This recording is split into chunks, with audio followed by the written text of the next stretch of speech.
Ketegangan Timur Tengah hari ini tinggal menunggu waktu pihak mana yang akan menarik pelatuk dan meledakkan semuanya. Rudal-rudal telah bersiaga di balik bunker. Kapal-kapal perang saling mengunci radar, sementara Donald Trump kembali memegang kendali. Namun analisis terbaru dari Foreign Policy justru mengungkap realitas yang berbeda. Trump kemungkinan besar tidak akan melakukan invasi. Di balik gaya bicaranya yang meledak-ledak, ada ketakutan strategis yang menghalangi Trump untuk mengerahkan pasukan darat ke Iran. Apa alasannya dan skenario apa yang sebenarnya disiapkan Trump? Mari kita bedah satu persatu.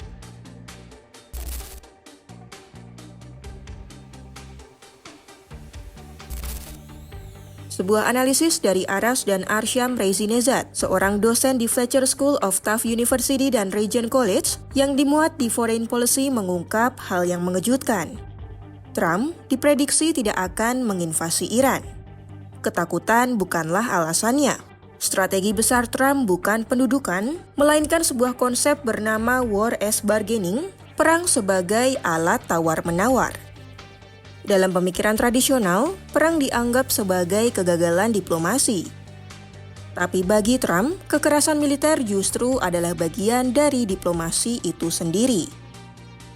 Kekuatan dipakai bukan untuk meruntuhkan negara lawan sepenuhnya, tapi untuk mengubah posisi tawar Iran di meja perundingan.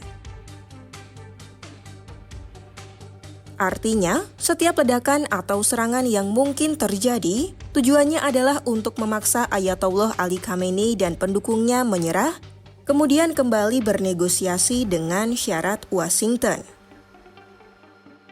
Arash dan Arsham menyebut skenario yang paling masuk akal dalam konflik ini adalah serangan terbatas yang mematikan. Alih-alih mengirim ribuan tentara ke daratan Iran, Trump diprediksi akan memilih operasi cepat dengan target yang sangat spesifik. Apa saja targetnya? Sudah jelas, fasilitas nuklir, infrastruktur rudal, atau bahkan pemimpin tingkat tinggi Khamenei.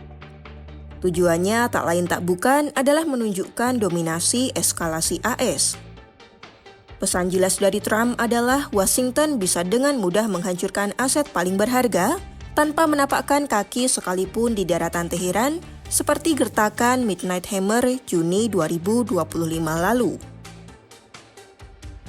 Iran, or the timeline with Iran? We have to make a deal, otherwise it's going to be very traumatic. Very traumatic. I don't want that to happen, but we have to make a deal. They should have made a deal the first time, and they got Midnight Hammer instead. And this will be very traumatic for Iran if they don't make a deal. Look, if they don't make a deal, then it'll be a different story. But we had a very good meeting yesterday with Bibi Netanyahu, and he understands, but it's ultimately up to me. If the deal isn't a very fair deal and a very good deal with Iran, then it's going to be, I think, a very difficult time for them in the back. I guess over the next month, something like that. Yeah, it should happen quickly. They should agree very quickly, yeah.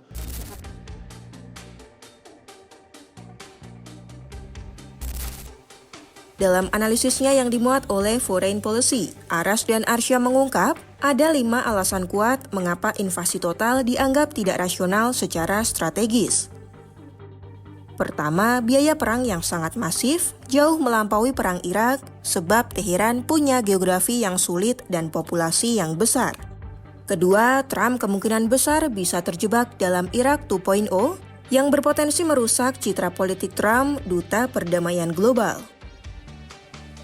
Ketiga, invasi AS ke Iran pada akhirnya hanya akan mengalihkan fokus Washington dari rival utamanya China. Meski peran China terhadap mitranya Iran juga semakin tampak dengan mengirimkan perisai udara untuk melindungi Teheran dari serangan AS. Keempat, perang total akan membuat harga energi global meroket. Dengan begitu, kondisi yang tak stabil ini akan memicu resesi ekonomi di seluruh dunia. Terakhir, alasan datang dari internal pasukan AS. Saat ini, dukungan domestik Amerika sendiri sangat lemah untuk melakukan perang darat baru di kawasan Timur Tengah.